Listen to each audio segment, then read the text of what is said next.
ఈ మల్లారెడ్డి గారు ఏమన్నంటే మనం కాంపౌండ్ వాళ్ళు కట్టి ఒక్కనొక్కని లోపలేసి చూసి కొట్టేస్తాము, ఏం రా ఇబ్బంది పడితే వాళ్ళని కంట్రోల్ చేద్దామని చేసాం.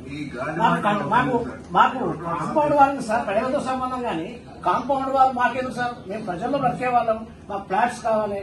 కాంపౌండ్ వాళ్ళు ఈయన ఆలోచనది, ఏ యూనియన్ రాలేదు, ఈయనే కాంపౌండ్ వాళ్ళు కట్టిండు. వద్దంటాడు, మేము మొత్తుకున్నాం కదా కాంపౌండ్ వాళ్ళు కట్టద్దు అని. మా దగ్గర డబ్బులు వసూలు చేసిండు. వసూలు చేసినప్పుడు రోడ్స్ చేస్తాము, డ్రైనేజ్ చేస్తామంటే మేము కూడా అగ్రి అయినాము.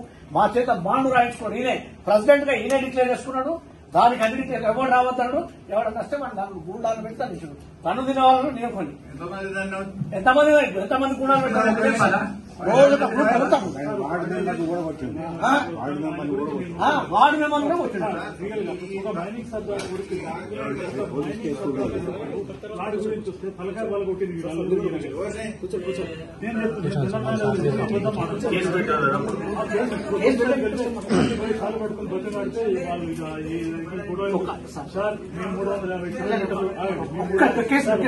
ఎంఏఎస్సీ రెడ్డి అని ఏజీఎం సార్, ఎంఏఎస్సీ రెడ్డి అని ఏజీఎం వాళ్ళ అన్న కూతురు ఫ్లాట్ కోసం అమెరికా నుంచి వచ్చింది. మేమందరం ఆ రోజు అగ్రిమెంట్ చేస్తున్నాం. ఏది నా ఫ్లాట్ లో అగ్రిమెంట్ చేసినప్పుడు ఆయన వచ్చేమో మాట ఆమె తీసుకపోయి లోపల బంధించుడు. మేమందరం ఇక్కడ ఉన్నాం.